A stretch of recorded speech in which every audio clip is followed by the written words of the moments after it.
Penktadienį apie pusę 2 nakties Druskininkų priešgaisrinės gelbėjimo tarnybos ugniagesiai gelbėtojai gavo pranešimą, jog Gailiūnų kaime dega 127 numeriu pažymėtas gyvenamasis namas.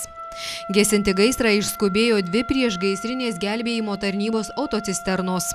Skubiai į įvykio vietą atvykę ugniagesiai pamatė atvirą liepsną degantį namą ir griūvančias stogo konstrukcijas.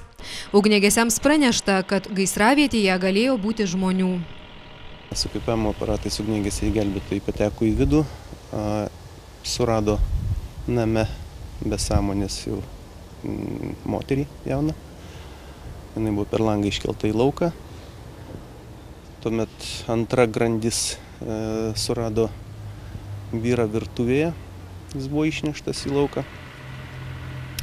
Ir tai buvo intervalas po atvykimo, po 8 minučių buvo surastas pirmas žmogus. Reikia turėti omenyje, kad namas degė atvirai liepsną ir patekimas jau buvo gana sunkus dėl temperatūros poveikio patiems ugniagesiams.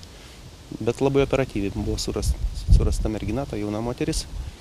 Po 3 minučių buvo rastas antras žmogus ir berods po 6 minučių pavyko dar vienam kambaryje surasti namo savininko sūnų. Taip pat visi buvo be sąmonės. Pareigūnai iš degančio namo be sąmonės išneštus 3 žmonės perdavė skubiai atvykusios greitosios medicinos pagalbos brigadai.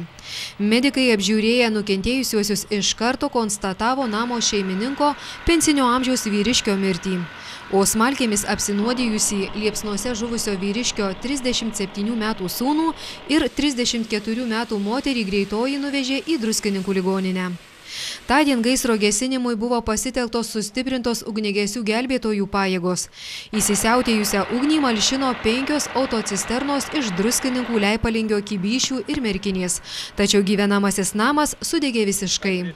Priešgaisrinės gelbėjimo tarnybos duomenimis lokalizuoti liepsną pareigūnams pavyko po valandos.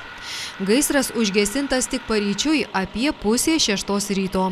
Manoma, kad liepsnos židinys galėjo būti virtuvėje, kurioje buvo aptiktas lovoje gulintis namo šeimininkas. Dėl kokių priežasčių kilo gaisras ir kokiomis aplinkybėmis mirė pensinio amžiaus vyriškis, aiškinasi specialistai.